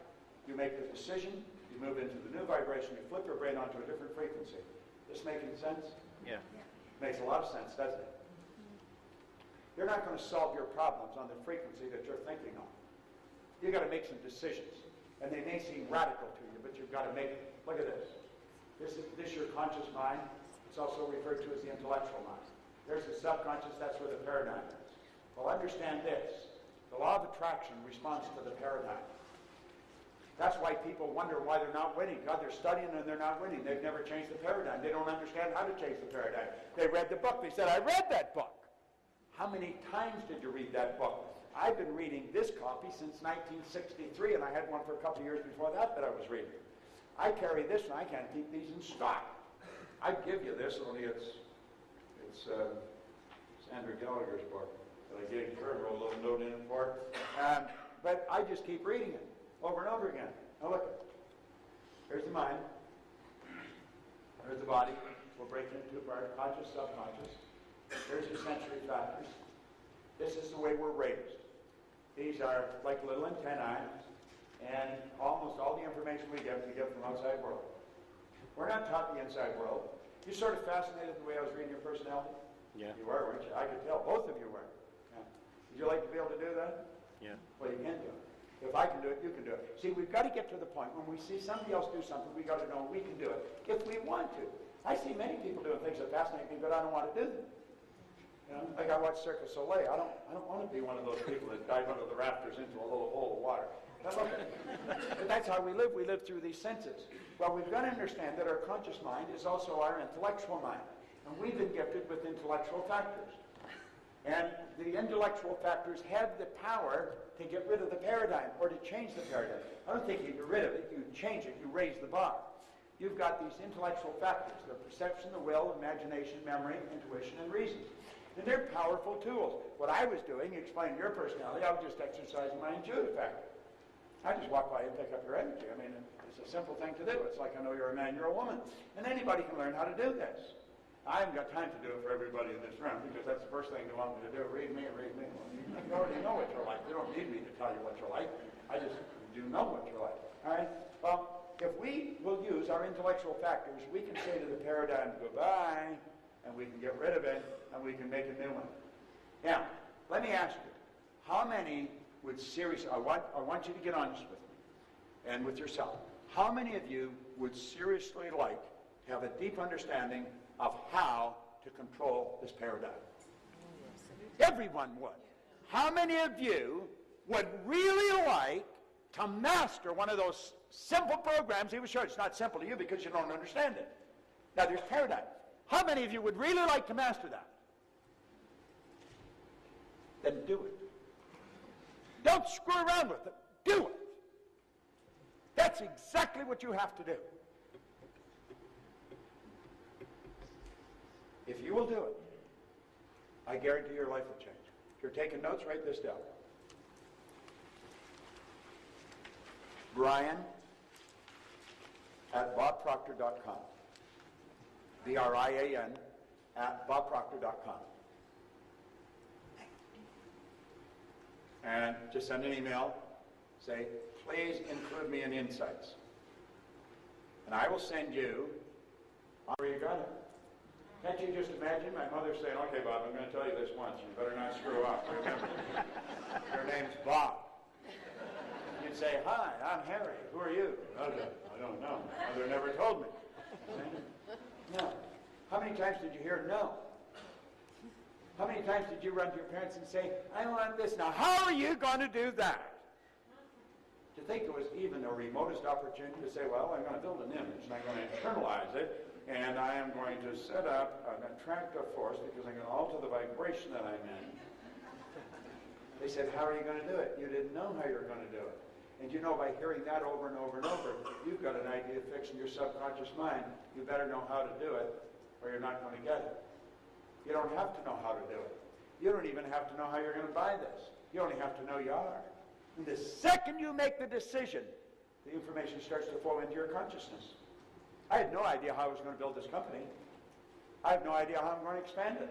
I got a better idea than I used to have because I got some real key people. I've got a woman now that runs a company and really knows what she's doing. So you see, that's where it's at. So let's look at this now. Here we are, consciousness. We're operating with a different awareness, though. We build an image in our conscious mind. When we know that paradigm's there, we say, "I'm going to override it, and I don't care if it causes a lot of discomfort or not. It may scare me. I'm going to get emotionally involved in this idea. I will control the vibration I'm in, and therefore, I'm going to actually attract into my life. The image you impress upon your subconscious mind controls your vibration. Your vibration controls what you attract." Now, are you going to remember everything I tell you? No, you're not. In fact, about 66% of it will be gone by tomorrow morning, 90 to 100% within a month. But here's the point. What I've said, you understand. I've explained it in such a way that you would have to understand it. If I have a talent, it's for taking complicated concepts and explaining them in a very simple manner. And I developed the ability to do that because I was a very simple guy, and the people that taught me had to teach me in a very simple way, or I wouldn't have got it. But now, I can explain it so that the most erudite executives get it, but so do kids in school. Now, you see, you can do anything you want. That's Mark's again, Mark Lowe at bobproctor.com. This program can literally change the course of your life. Now, I know you're sitting there and you may be thinking of why you can't do it. Don't spend any time thinking why you can't do what you really want to do. Make up your mind you're going to do what you really want to do. It's like I said, if you have to borrow the money from somebody, borrow the money from somebody. But don't let it continue the way it's been going. If you take these two programs, one showing you how to control what's going on inside of you and change your paradigm, and at the same time take an effective tool for multiplying income, you put them together, you'll thank God every day that you came here. You really will, because it will literally change the course of your life. There's absolutely no question about it. Don't ask anyone what they think you should do. Don't even ask your spouse. We are in the habit, it's part of our paradigm, of saying, "What do you think I should do?" When my wife comes and asks me, I say, "What the hell you ask me for?" I don't ask her. You should never ask anyone. Do you know why we ask people what they think we should do? We're looking for approval. We don't have enough confidence in what we know inside we should do. Let's start doing what we know. It's our life, nobody else's. If we don't make the decision, nobody can do it for us. Viktor Frankl brought that out beautifully in a book, Man's Search for Meaning. Here's a Jewish psychiatrist from Vienna, spent the war years in the camp. He said there was no one that could cause him to think something he didn't want to think. You know, you could take that and explain it another way. Nobody can make decisions for you. You got to make them for yourself. Now, my time